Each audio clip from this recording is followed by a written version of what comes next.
So good evening, I'm Becky Kelley. I'm president of the Washington Environmental Council, and I'm so grateful to be here with you all tonight. Thank you. We've come together to celebrate a shared vision for our families and our communities, and the work we will do together to get there. Together, that's something that Julian talked about, and it's something that you're going to hear me say a lot tonight. Because as we shape our next 50 years, one thing is clear. We need transformative change to create a healthy, equitable, and sustainable future for our communities, and we truly can only do it together. So what needs changing, other than maybe the occupant of the White House? Making sure, yes, amen to that. Making sure that our economy drives renewal, not destruction. Ensuring that those who are most impacted by pollution are at the table making decisions about their future. Giving our communities the tools to live together in ways that keep our kids healthy and our water and our air clean. But moving forward requires us to be honest about where we've been. Our work has often left behind communities of color and communities with lower incomes. But we know that the change we need can only come if we listen to and work with those who are most impacted.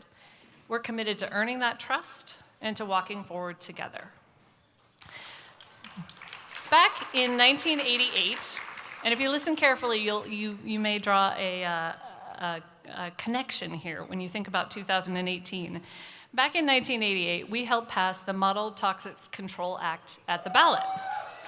It was, I love an audience like this. It was a landmark law requiring major polluters to fund toxic cleanup across the state. But 40 years later, we know that the funding is not keeping up with the need, and it's not reaching the communities who need it the most. So that's why today we're committed to fighting alongside groups like the Duwamish River Cleanup Coalition, Front and Centered, Latino Community Fund, and Citizens for a Healthy Bay to stabilize that funding and make sure the money is going to those communities most impacted. That's one way that we're working to reduce pollution in our communities and to restore our shared waters. Puget Sound is one of the largest and most beautiful estuaries in the country, but it's not healthy. We know that from the toxics in our orcas, the depleted salmon runs, and the beaches where it's not safe to swim. We've fought for and won funding and new policies for green infrastructure that uses natural systems to filter stormwater, the largest source of pollution flowing into the Sound. And the progress we've made is preventing millions of pounds of pollution from entering our waters every year. So thank you. Working with tribal nations, state and local governments, and groups like Puget Soundkeeper Alliance and the Nature Conservancy, we can restore the health of Puget Sound and be proud of the legacy we are leaving our kids. Restoring our forests is just as ambitious, maybe even harder. Earlier this year, we secured funding for the Chimacum Forest Project. Here, we've been working with community leaders, landowners, foresters, and the Jefferson Land Trust, who are in the house tonight, thank you, to transition a working forest in Jefferson County to more sustainable management.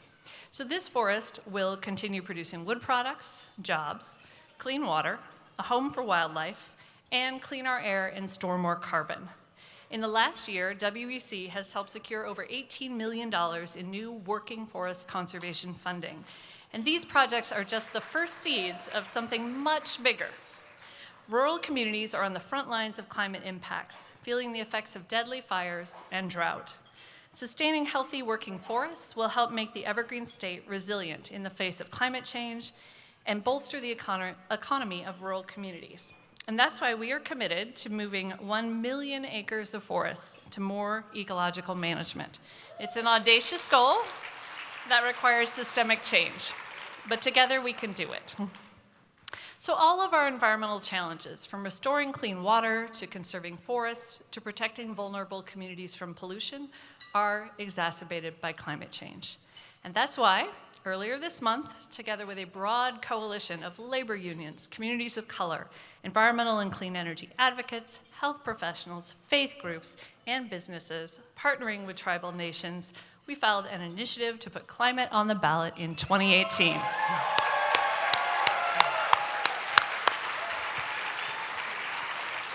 So, what does that mean?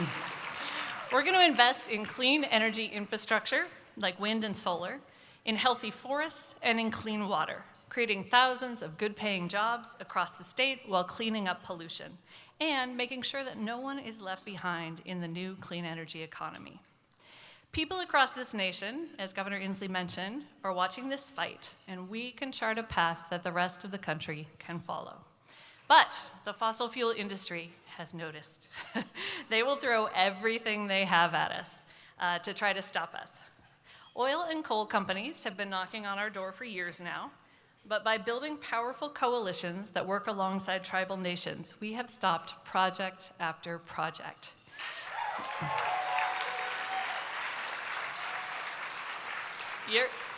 You're going to hear more about this in a minute, and something tells me this is not a surprise to those of you in the room, but spoiler alert, not a single new coal or oil export project has been built in our state.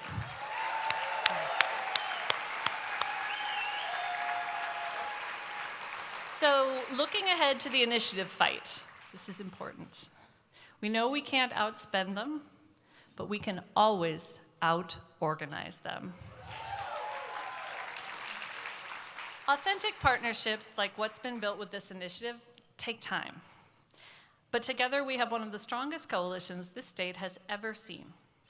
We are grateful for the leadership of so many organizations. I want to list a few: Front and Centered, One America, Puget Sound Sage, Got Green, Community to Community, the Washington State Labor Council, Climate Solutions, and the Nature Conservancy.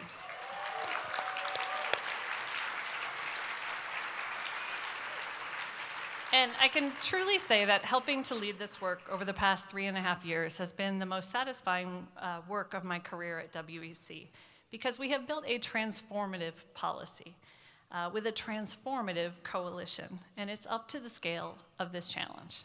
We're so grateful to all the partners here tonight. I wish I could look you all in the eye. I can look a few of you in the eye who've taken the risk to stay in this work together with this new coalition. Hard conversation after hard conversation.